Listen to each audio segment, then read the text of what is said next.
L'or, une valeur remarquablement stable dans un monde en perpétuel changement. C'est une matière inaltérable qui a l'éclat du soleil. Le métal jaune fascine toutes les civilisations. Il résiste à toutes les révolutions. Mais il excite la convoitise et conduit à des folies que l'humanité paye au prix fort. Le précieux métal pose des énigmes aux chercheurs que même les techniques les plus avancées ne permettent pas toujours de résoudre.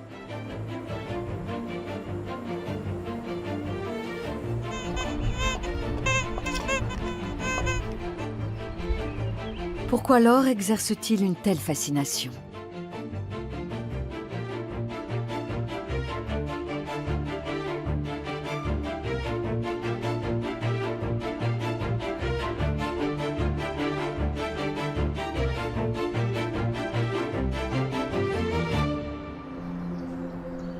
Le métal jaune et les passions qu'il déchaîne sont au centre de nombreux récits mythologiques.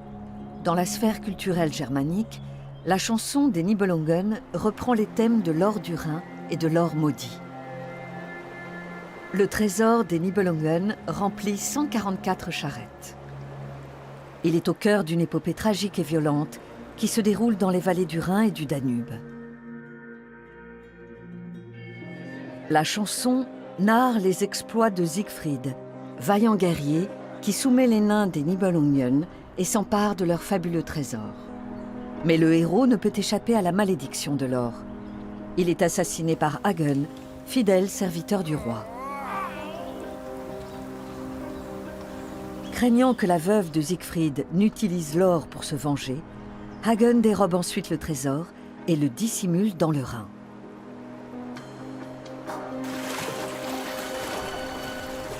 Il y est encore, si personne ne s'en est emparé. Car à toutes les époques, même aujourd'hui, il se trouve des aventuriers pour tenter de le récupérer. Ils ne résistent pas à l'appel de l'or. L'or a toujours l'air neuf. Il a cet éclat, cette brillance, cette couleur lumineuse qui explique en partie pourquoi il nous fascine. L'or est un métal précieux. Il est facile à trouver et il a beaucoup de valeur. C'est un symbole de richesse, de grandeur et de pouvoir.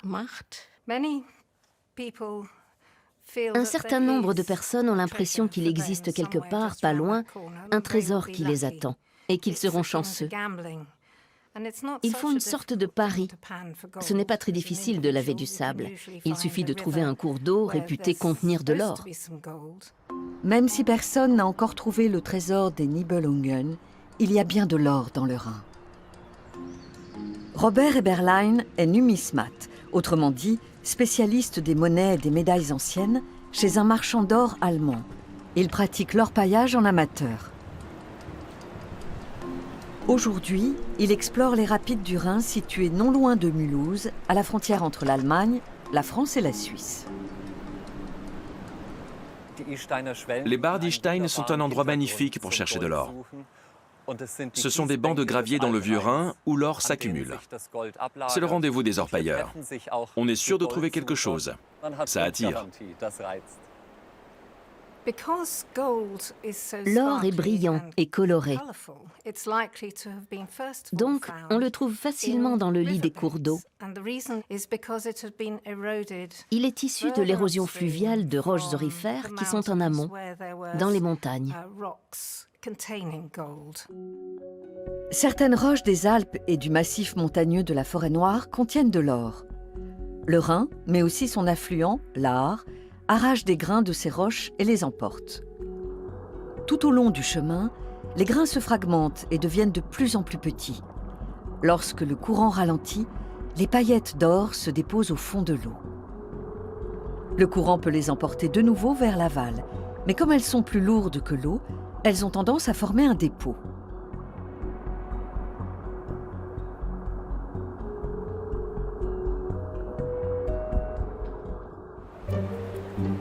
Robert Eberlein commence par installer sa rampe de lavage. Il va faire s'écouler les alluvions aurifères dans cette rampe pour opérer un premier tri. Les matériaux les plus lourds, comme l'or, restent sur le tapis. tandis que les matériaux les plus légers, comme les sables, sont évacués. Robert Eberlein trie ensuite les matériaux les plus lourds à la main. La technique elle-même n'a quasiment pas changé depuis des millénaires. Simplement, aujourd'hui, on a des tapis modernes pour retenir les paillettes d'or. Autrefois, on pouvait utiliser une fourrure de mouton, comme la fameuse toison d'or de l'Antiquité. Au XIXe siècle, les pêcheurs des environs pratiquaient leur paillage en hiver, quand le niveau d'eau était au plus bas. Mais ils ne trouvaient pas de grandes quantités d'or. Cette activité a connu son heure de gloire entre 1817 et 1876. Les grands travaux de correction du Rhin, lancés par l'ingénieur allemand Johann Gottfried Tulla, ont déplacé d'énormes quantités d'alluvions entre Bâle et Mayence et révélé des dépôts d'or. Néanmoins, l'orpailleur le plus chanceux ne trouva pas plus de 21 grammes d'or en une année. Pas de quoi faire fortune, même à l'époque.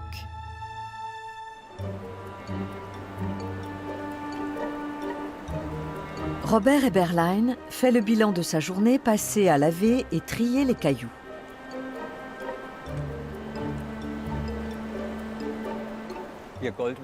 Les orpailleurs ne comptent pas en grammes, mais en paillettes.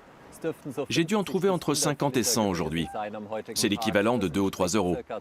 Ça ne va pas faire ma fortune, mais j'ai passé une bonne journée.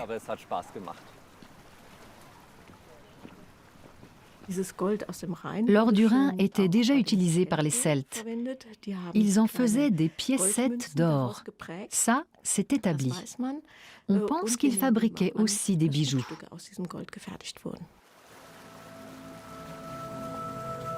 Les Celtes sont un ensemble de peuples qui vivaient en Europe à l'âge du fer.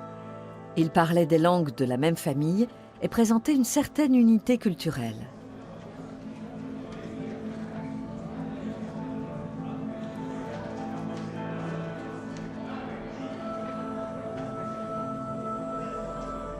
Du 5e au 1er siècle avant notre ère, ils occupent un vaste territoire, dont le cœur englobe aujourd'hui le sud de l'Angleterre, 2/3 de la France, le nord de l'Italie et le centre de l'Europe jusqu'à la Slovénie et la Hongrie. Un grand groupe celte occupe le territoire qui correspond de nos jours à la Hesse, dans le centre de l'Allemagne. C'est alors la limite septentrionale de l'ère celte. Le site du Glauberg se trouve sur ce territoire, aux confins du monde celte. Vers 400 avant notre ère, le Glauberg abritait la résidence de princes celtes au pouvoir social et économique étendu. Axel Posluszny dirige le centre de recherche sur le monde celte du Glauberg. Nous nous trouvons sur le Glauberg, l'un des sites archéologiques majeurs de l'époque celte, caractérisé par 2 tumulus dont le premier là-bas a été reconstitué. Il renfermait 2 tombes, dont la célèbre tombe numéro 1, la tombe princière, qui contenait de nombreux ouvrages en or de grande qualité. Près de ces tumulus, on a découvert en 1996 une statue en grès quasiment intacte. Elle représente un guerrier celte. C'est la première statue de ce genre découverte dans le centre de l'Europe. Une découverte sensationnelle.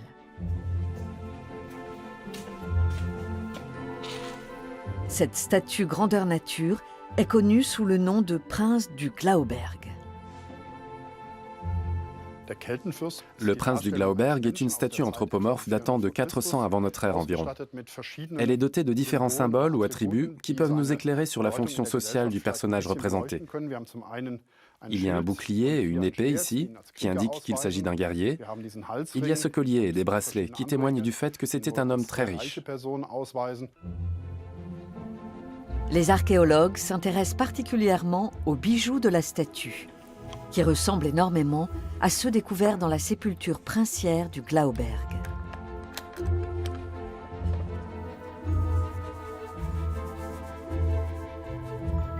Il s'agit d'un collier en or à 3 pointes, richement ouvragé, et de 2 petits anneaux d'1 centimètre de diamètre.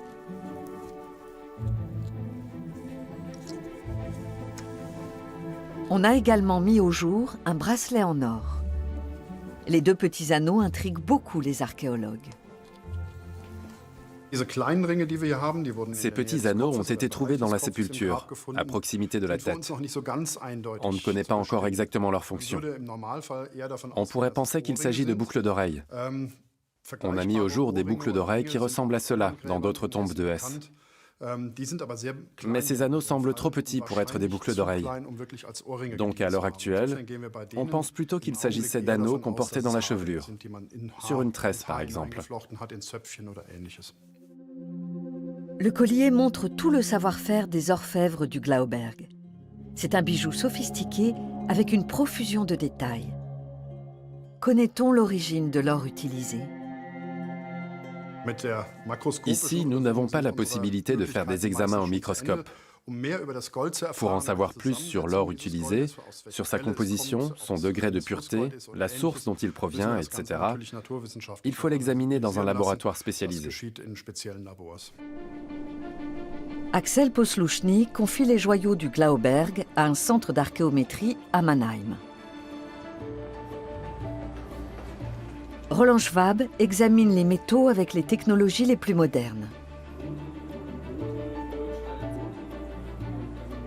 Pour le collier et les 2 anneaux à cheveux celtes, il recourt à la spectrométrie de fluorescence X. Cela permet de connaître la composition de l'or en l'espace de quelques secondes. La spectrométrie de fluorescence X permet d'analyser la surface d'un objet sans destruction et de mesurer le pourcentage des 3 grands métaux que sont l'or, l'argent et le cuivre.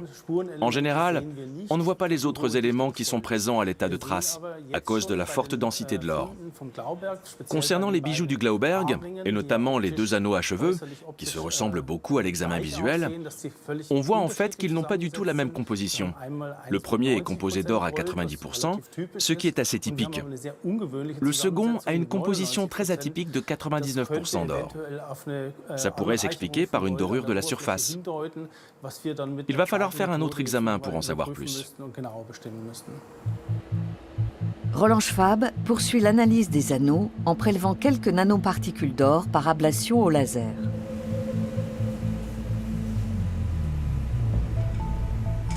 Il analyse ensuite ces particules pour connaître la composition précise des anneaux.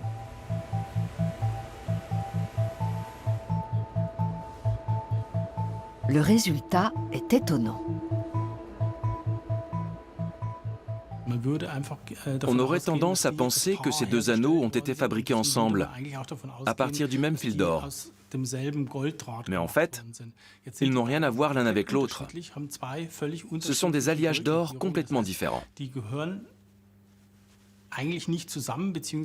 Ils ont été fabriqués à partir de 2 types d'or. Le premier est en or très fin. C'est un or très pur qu'on ne trouve pas dans la nature, ou alors très rarement. C'est très étonnant pour l'époque. On ne l'explique pas. La technique de l'affinage de l'or était connue dans le bassin méditerranéen, mais pas dans la Hesse. Néanmoins, les Celtes pratiquaient le commerce avec toute l'Europe. C'est sans doute par ce biais que l'or fin est arrivé au Glauberg.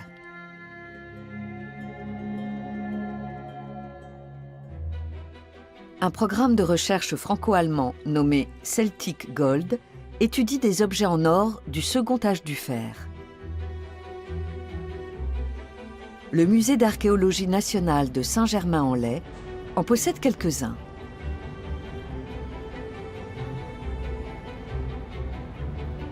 Barbara Armbruster est allemande mais travaille en France.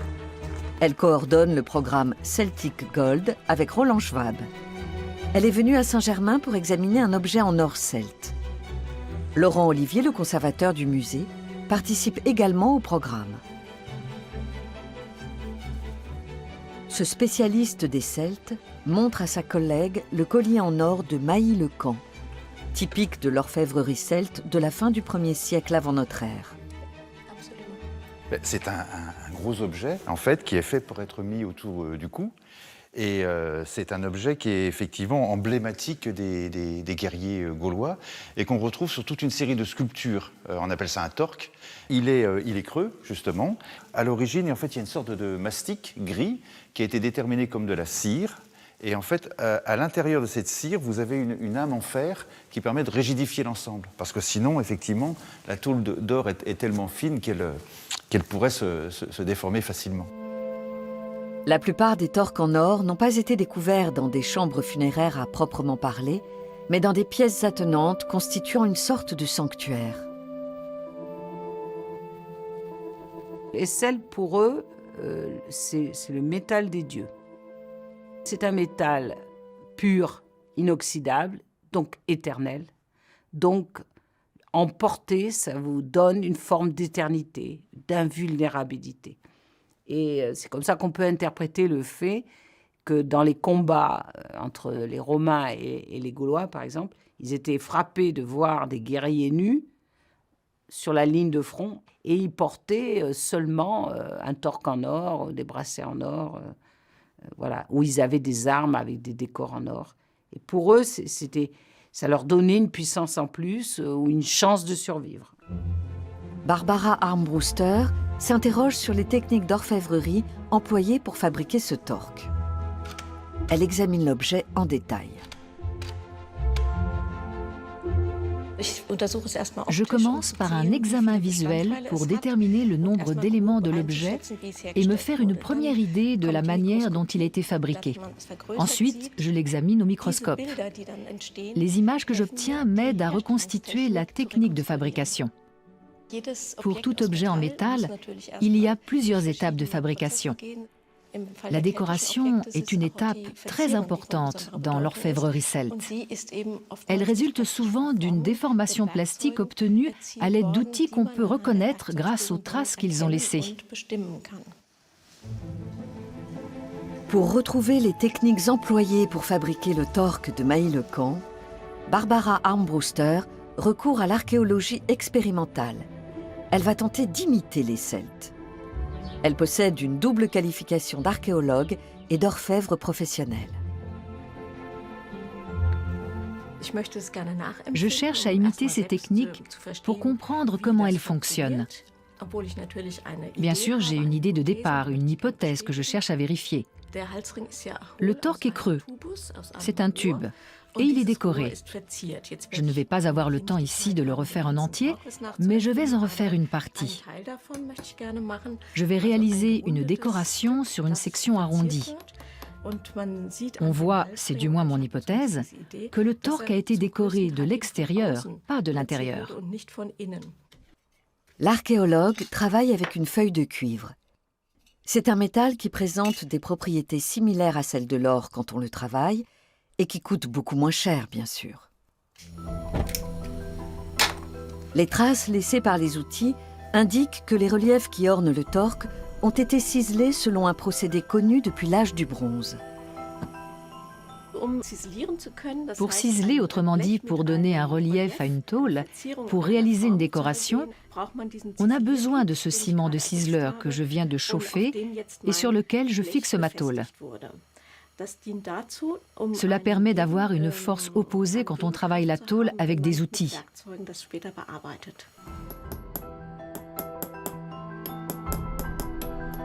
L'outil utilisé pour la ciselure s'appelle un ciselet. C'est un petit ciseau qu'on pousse avec un marteau. Il en existe de différentes formes et dans différents matériaux. L'expérience permet à Barbara Armbruster de confirmer son hypothèse. Comme ce torque est un corps creux fermé, un tube, on pouvait se demander comment le décor avait été réalisé.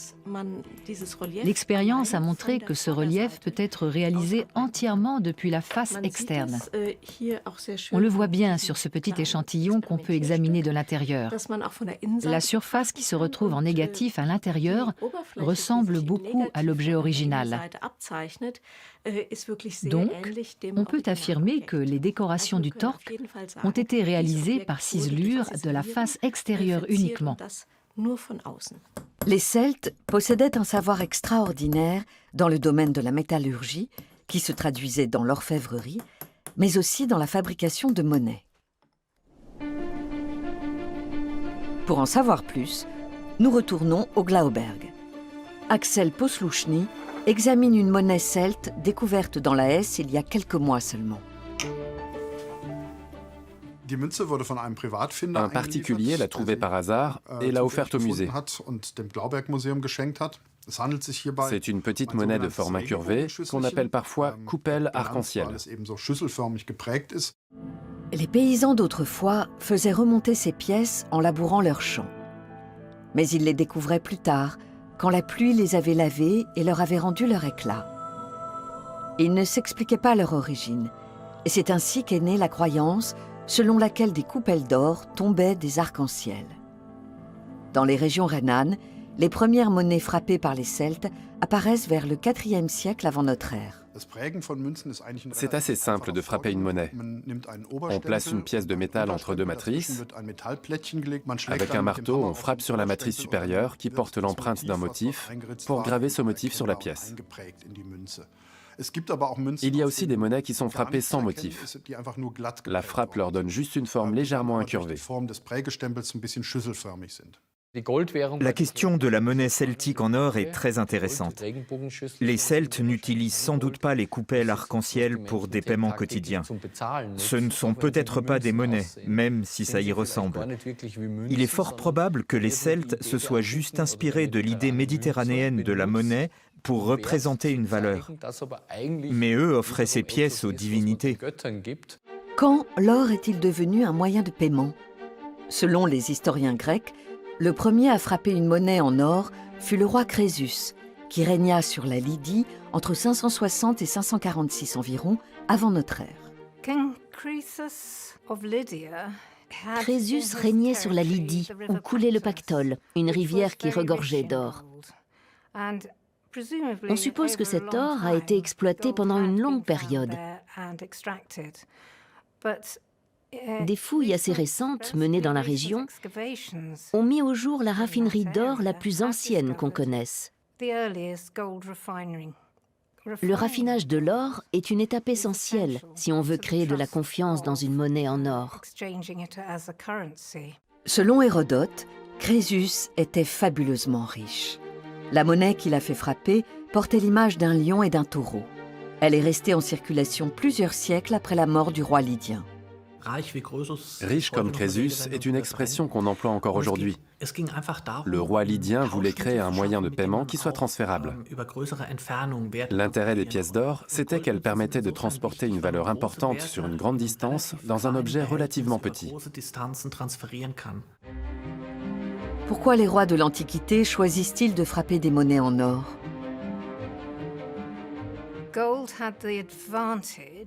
L'avantage de l'or, c'est qu'on peut le couper pour faire des pièces de différentes valeurs, comme dans les monnaies actuelles. Le plus petit à conserver, c'est l'or, en taille. Parce qu'il en faut peu. Le gramme d'or, ça vaut très cher et il n'y a pas besoin d'avoir des grosses quantités. L'or présente un avantage. On peut fixer son prix en fonction de son degré de pureté. C'est-à-dire que pour un objet donné en or, que ce soit un lingot, un objet d'art, un bijou, une couronne dentaire ou une monnaie, je peux le peser pour déterminer son degré de pureté et en déduire un prix qui correspond plus ou moins à son poids en or. De là à ériger l'or en étalon monétaire, il n'y a qu'un pas qu'on mettra néanmoins des siècles à franchir. En 1844, l'Angleterre adopte un système dans lequel l'unité d'une monnaie est définie par un poids en or. C'est ce qu'on appelle l'étalon or. Toute nouvelle émission de monnaie doit être couverte par une réserve en or correspondante. L'étalon or a été mis en place pour garantir la monnaie des pays à une époque. Donc en fait, les banques nationales avaient des stocks d'or en réserve et la monnaie était indexée sur ces stocks d'or, c'est-à-dire sur la masse d'or que possédait un pays. On pensait qu'il serait utile d'avoir un étalon pour fixer la valeur des monnaies étrangères et créer de la confiance dans les échanges monétaires entre États. Si de nombreux pays utilisent l'étalon or, cela représente évidemment une simplification des règlements internationaux, parce que leur monnaie maintient une parité fixe avec l'or. Donc on peut avoir des taux de change fixes. On peut tout de suite convertir des francs en Deutschmark, en livres sterling ou en dollars américains. Le système de l'étalon or se maintient jusqu'en 1914. Les pays belligérants l'abandonnent lors de la Première Guerre mondiale. Ils ont besoin de puiser dans leurs réserves d'or pour financer le conflit. Les belligérants appellent même leur population à apporter leur propre or pour accroître l'effort de guerre. Les États abandonnent toujours l'étalon or quand une guerre éclate, parce qu'ils veulent pouvoir imprimer autant de billets de banque qu'ils souhaitent, sans avoir à augmenter leurs réserves d'or pour assurer la couverture en or de leur émission de monnaie. Ils s'endettent auprès de leur population. Après-guerre, le système de l'étalon or est rétabli jusqu'à la crise de 1929.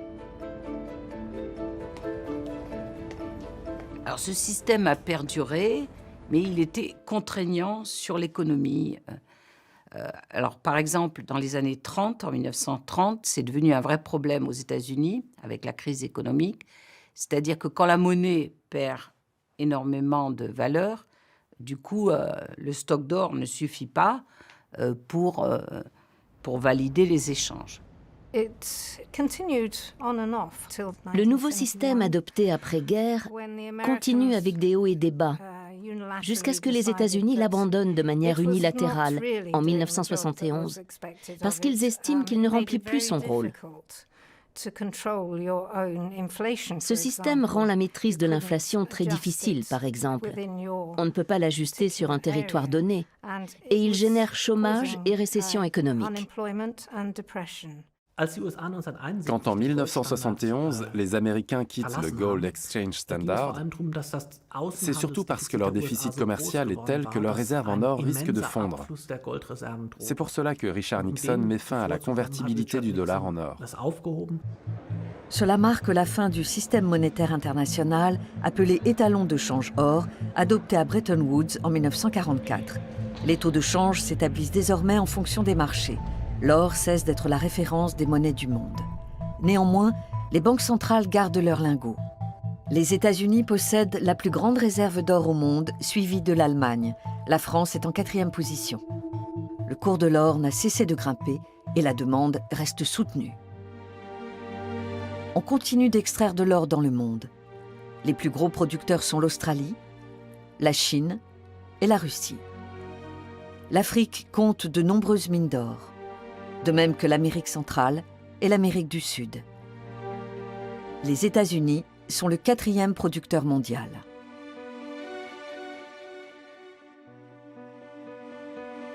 Au XIXe siècle, la découverte de métal jaune en Californie près de Coloma a déclenché une véritable ruée vers l'or. C'est un charpentier qui a fait cette découverte de manière fortuite. En janvier 1848, James Marshall construit la Sutter's Mill, une scierie hydraulique sur une rivière. Un matin, il voit des paillettes de métal brillant dans l'eau. Après quelques vérifications, il est certain qu'il s'agit d'or. La nouvelle se répand comme une traînée de poudre et attire en Californie 300 000 prospecteurs originaires du monde entier. Rien qu'en 1849, 90 000 personnes affluent vers la côte ouest de l'Amérique. C'est l'un des plus grands phénomènes migratoires de l'histoire des États-Unis. La ruée vers l'or de Californie est un phénomène incroyable. Combien de personnes ont migré depuis tous les continents dans l'espoir de faire fortune rapidement? La fièvre de l'or semble s'emparer de toute l'Amérique du Nord au XIXe siècle. Lorsqu'on découvre du métal jaune près de Dawson City, au Canada, en 1896, plus de 100 000 aventuriers affluent dans la région. Mais pour atteindre les gisements depuis la côte pacifique, ils doivent franchir des cols de montagne situés à plus de 1000 mètres d'altitude. Les rigueurs de l'hiver auront raison de nombreux chercheurs d'or et de leurs bêtes. On estime que 40 000 personnes ont réussi à atteindre les dépôts d'or du Klondike. Mais très peu ont fait fortune. En Alaska, on a ces images étonnantes de ces gens qui vont chercher cet Eldorado par tous les moyens, même dans des climats terribles, pour récupérer l'or. C'est fascinant de voir que l'or attire des hommes et des femmes dans des endroits si inhospitaliers. De ce point de vue, il n'y a peut-être aucun métal ni aucune matière comparable. Certes, on est allé dans des endroits reculés pour exploiter toutes sortes de ressources naturelles. Mais la ruée vers l'or est vraiment un phénomène étonnant. L'Amérique du Nord possède toujours d'importants gisements d'or, notamment dans le Nevada. La région de Dayton a une tradition minière et les prospecteurs amateurs y sont nombreux.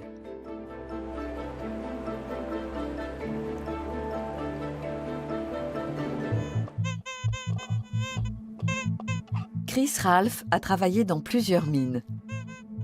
Il se présente comme un prospecteur professionnel. Il est également co-directeur de publication d'une revue spécialisée. Il utilise un détecteur de métaux pour chercher de l'or au milieu des cailloux. J'ai déjà trouvé de l'or ici, mais on ne sait jamais à l'avance ce qu'on va trouver. C'est très excitant. On peut se déplacer pour rien, ou alors trouver pour 5 $ de métal, ou pour 500, ou pour 5000, voire davantage. On part à la chasse au trésor. C'est un peu comme un jeu. Parce qu'il y a de l'or, c'est indéniable. La question c'est, va-t-on réussir à le trouver? C'est le genre de pépites qu'on trouve. Parfois, elles sont même plus grosses. Ça vaut dans les 300 $. Je trouve ça très excitant. C'est pour ça que je fais tout ça. L'activité minière du Nevada a connu un développement intense dans la seconde moitié du XIXe siècle. Des villes telles que Virginia City et Gold Hill témoignent encore de cette époque. Le premier gisement d'or du Nevada a été découvert près de Dayton en 1849. Des chercheurs d'or voulaient aller en Californie, c'était l'époque de la ruée vers l'or. Mais ils sont arrivés ici quelques semaines trop tôt, donc ils ont dû attendre que la neige fonde. Alors pour passer le temps, ils ont exploré ce canyon. Ils campaient près de Dayton et ils ont trouvé de l'or. La nouvelle se répand et attire de nombreux prospecteurs. Ils explorent la rivière en remontant son cours jusque dans les montagnes. C'est ainsi qu'ils découvrent, en 1859, le célèbre Comstock Lode, le filon de Comstock. Il s'agit d'un gisement exceptionnel d'or et d'argent. L'activité minière se développe rapidement dans la région et plusieurs villes et comptoirs poussent comme des champignons. Virginia City est la plus importante.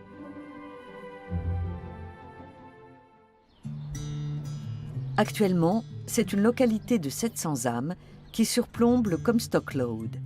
Mais jusque dans les années 1870, c'était une ville animée de 25 000 habitants, ce qui était considérable à l'époque. On y trouvait de nombreux restaurants, une centaine de saloons et même un opéra.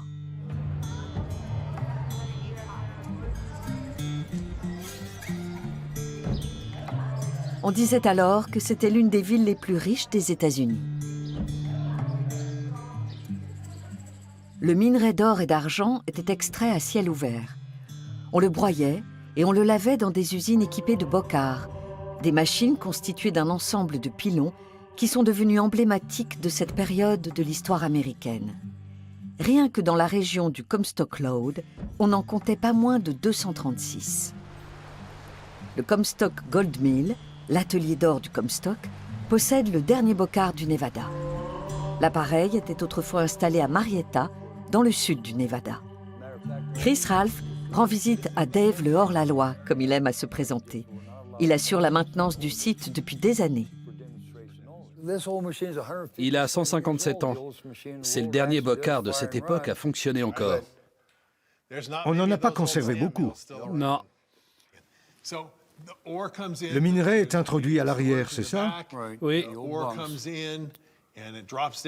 Les blocs de minerai descendent d'abord dans le concasseur à mâchoire, puis dans le bocard. Les pilons les réduisent en une poudre très fine. Les pilons pèsent plusieurs tonnes. La poudre se mélange à l'eau et forme une bouillie.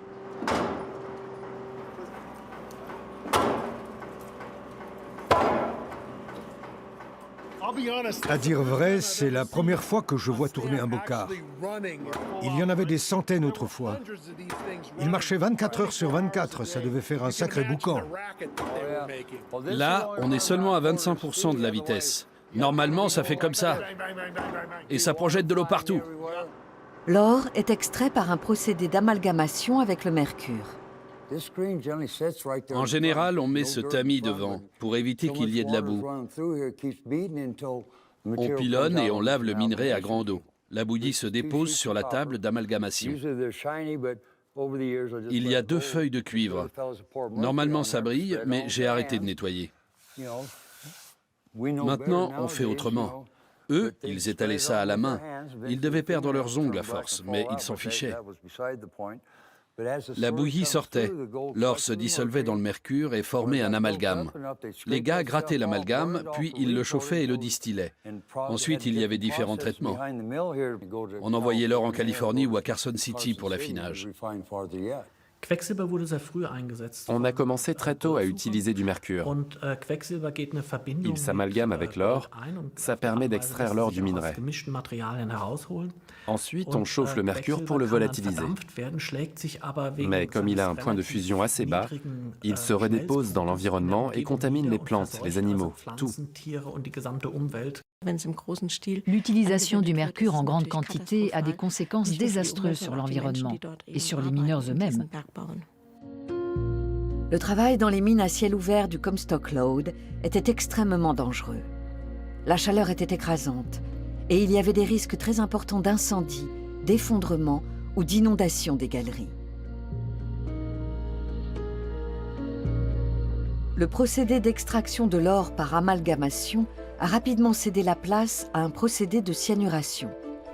L'usine de Donovan a été la première à y recourir et elle l'a appliquée très longtemps. Elle possédait 6 batteries de 5 pylons chacune, ce qui permet d'imaginer la quantité d'or et d'argent qu'elle traitait. Steven Saylor dirige les travaux de restauration. Le procédé de cyanuration reste largement utilisé de nos jours. Voici les cuves à cyanure. On pompait le minerai concassé avec de l'eau pour le transporter jusqu'à ces cuves. On employait une solution de cyanure. On dissolvait le minerai dans cette solution pour récupérer l'or et l'argent qu'il contenait. Les cyanures sont extrêmement toxiques. Difficile de trouver pire. Mais ils ont le grand avantage de se décomposer à l'air et de perdre ainsi leur toxicité. Évidemment, le cyanure est très dangereux. Mais si on le manipule correctement, c'est peut-être plus facile de se prémunir de ses effets toxiques que ça ne l'est avec le mercure. La meilleure année, les mines du Comstock Lode ont produit pour 14 millions de dollars d'or, l'équivalent de 360 millions de dollars aujourd'hui. De la richesse passée, il ne reste plus rien. En revanche, les conséquences catastrophiques de la production d'or sur l'environnement sont encore mesurables aujourd'hui, 150 ans plus tard. Le bassin de la rivière Carson est pollué. Il figure depuis 1990 sur la liste des sites les plus contaminés des États-Unis. David Friedman travaille à l'Agence de protection de l'environnement du Nevada. Son collègue et lui sont chargés de l'assainissement des sites contaminés au mercure et de l'information de la population. Les usines utilisaient beaucoup d'eau. L'eau servait à 2 choses. D'abord, la plupart des machines fonctionnaient à la vapeur, que ce soit pour actionner les pylôns ou pour le procédé d'amalgamation. Ensuite, on utilisait aussi de l'eau pour faire une bouillie de minerai concassé, qui facilitait la réaction chimique. Les usines s'implantaient le long de la rivière pour assurer leur approvisionnement en eau. Selon les autorités américaines, 7000 tonnes de mercure ont été déversées dans la nature à l'époque des mines d'or. David Friedman et son collègue inspectent régulièrement les abords de la rivière. Ils font des prélèvements pour mesurer le taux de mercure. Le risque d'une dispersion du métal demeure à cause de l'érosion.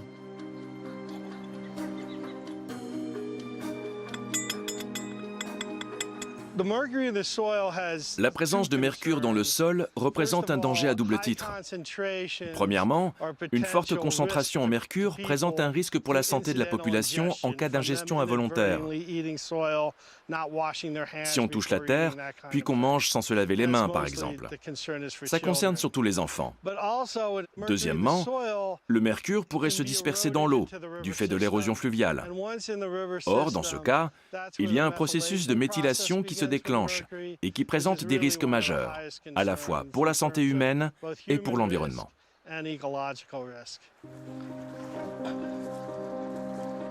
La méthylation est un processus naturel qui entraîne une augmentation du mercure dans la chaîne alimentaire, des plus petits animaux jusqu'aux humains. Les conséquences sanitaires peuvent être importantes et graves. Mais là encore, des prélèvements réguliers permettent de mesurer la concentration en mercure.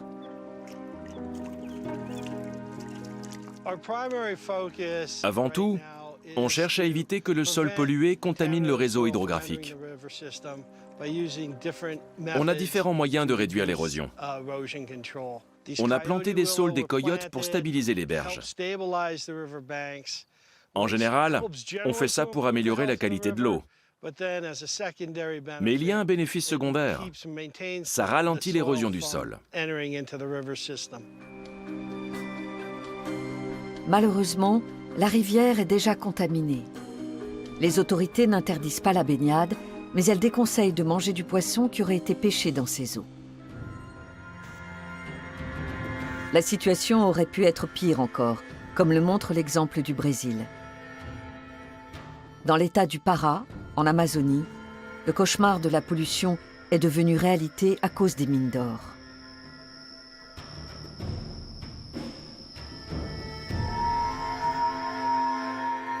En 1978, la découverte d'importants gisements aurifères dans la région a déclenché une ruée vers l'or. Au plus fort du phénomène, 100 000 orpailleurs ont cherché de l'or dans la région pour un revenu de misère. On les appelle les garimpeiros. De nos jours, l'Amazonie continue d'attirer les chercheurs d'or. L'activité minière détruit 125 km² de forêt par an. Il s'agit bien souvent de terres appartenant aux peuples indigènes. Les petits orpailleurs clandestins causent beaucoup de dégâts.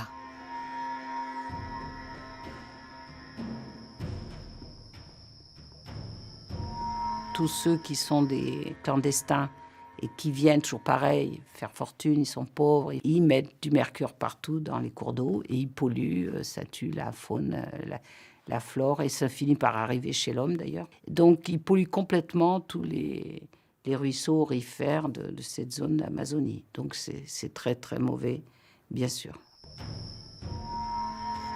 Malgré les ravages causés par l'orpaillage, Jair Bolsonaro a signé un décret pour encourager cette activité en Amazonie lorsqu'il était encore président du Brésil en 2022.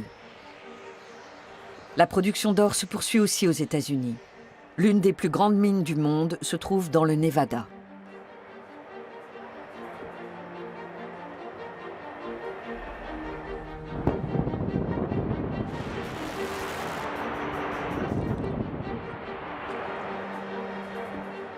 Dans ce gisement, l'or se trouve à l'état de trace dans le minerai. Il ne se voit pas à l'œil nu.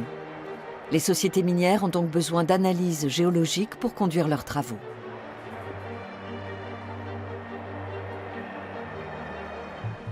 À l'Université du Nevada, à Reno, Christopher Henry étudie les risques naturels dans la région.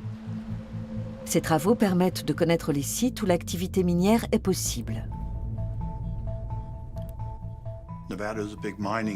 Le Nevada est un grand État minier, donc on fait de la géologie pour comprendre l'origine des dépôts minéraux.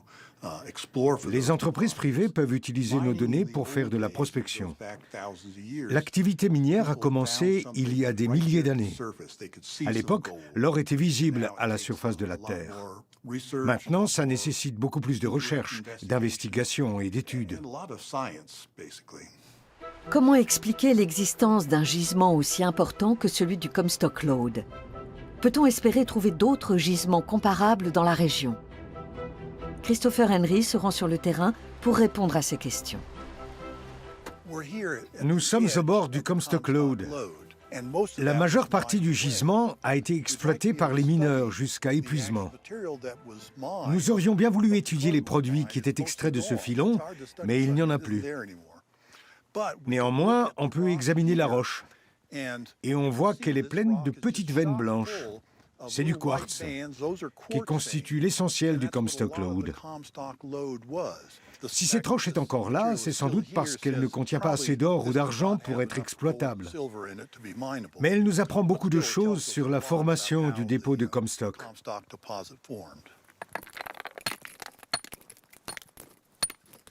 Christopher Henry effectue un prélèvement pour l'analyser au laboratoire. Il coupe la roche en lames de plus en plus fines.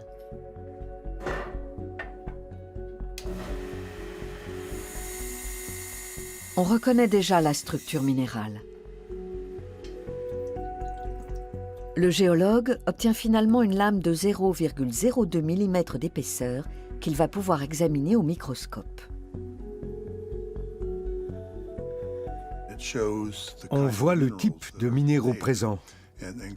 Il y a du quartz et de l'adulaire. Ils n'ont pas beaucoup de valeur en soi, mais ils nous renseignent sur la formation du dépôt minéral. L'adulaire est très intéressant parce qu'il nous donne l'âge du filon. Quand on le compare à toute une série de roches volcaniques de la région, on voit que l'or et l'argent du Comstock Lode se sont formés à la fin d'une grande activité volcanique qui a débuté il y a environ 14,8 ou 14,9 millions d'années.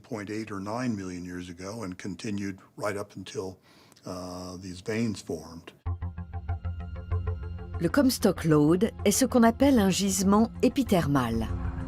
Il s'est formé à partir de fluides très chauds, à une température proche de 230 degrés, il y a environ 14 millions d'années. Les fluides contenant de l'or et de l'argent sont remontés le long de fissures ouvertes par des séismes dans la roche environnante. Aujourd'hui encore, les veines de quartz témoignent de ce processus.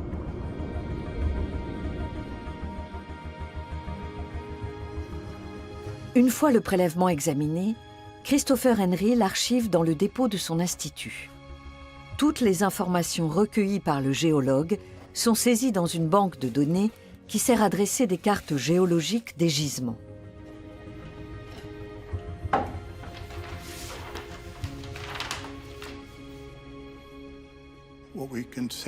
On peut dire où se trouvait le système de veines et on peut localiser ses ramifications. On sait où étaient ces dépôts et quelles relations ils avaient avec les roches environnantes, avec les failles et des tas d'éléments. Beaucoup de choses concourent à expliquer l'existence du Comstock Lode. Ces informations vont nous permettre de chercher de nouveaux sites de ce genre. De nos jours, étant donné le cours de l'or et les techniques de production en usage, il suffit qu'une roche contienne 0,5 g d'or par tonne de minerai pour que son exploitation soit rentable. Cela explique qu'il y ait tant de mines d'or en activité. Ça reste une activité très polluante qui nécessite de gros investissements. Donc, on voit surtout de très grandes entreprises dans ce secteur. Elles tirent profit de l'environnement et des mineurs qui n'ont aucun pouvoir. Les populations locales sont dépossédées de leurs ressources naturelles. Cela ne leur rapporte rien. La vraie question, c'est est-ce que c'est indispensable de sortir encore cet or? Donc voilà, c'est une question morale aussi. Parce que l'or, à quoi ça sert l'or aujourd'hui? Ça sert à faire des bijoux essentiellement. On estime que le secteur de la bijouterie absorbe plus de la moitié de la production mondiale d'or.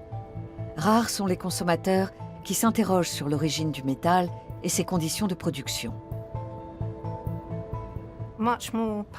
Il faut davantage informer et sensibiliser les acheteurs.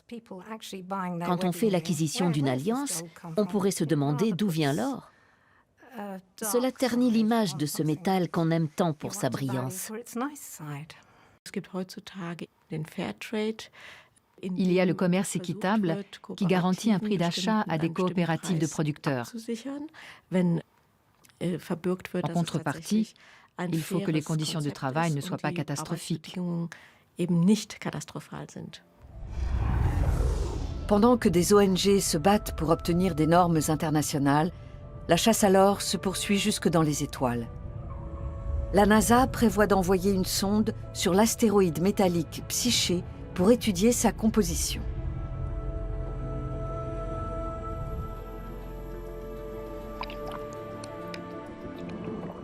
On explore aussi les abysses à la recherche de ressources minières. Mais l'exploitation des fonds marins reste très débattue.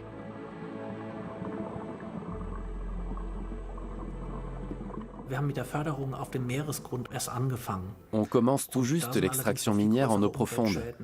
Mais on peut s'attendre à des dégâts environnementaux beaucoup plus importants et beaucoup plus graves que ceux causés par l'activité minière terrestre. J'avoue que l'avenir m'effraie. Malgré tout, l'or reste une valeur refuge. En temps de crise, ceux qui le peuvent achètent des lingots. La demande reste soutenue depuis des années. La fièvre de l'or ne s'éteindra jamais. L'or suscitera toujours la convoitise. Du moins, tant qu'il y aura des inégalités dans les sociétés. Il n'y a pas d'autre matière première qui exerce une telle fascination. Je pense que cette fascination ne disparaîtra qu'avec l'humanité. L'histoire de l'or est liée à celle de l'homme. L'or brille et fait rêver. Mais le rêve a un prix, qui parfois peut être élevé pour la nature et l'humanité. Pourtant, à n'en pas douter, l'or gardera toujours son attrait.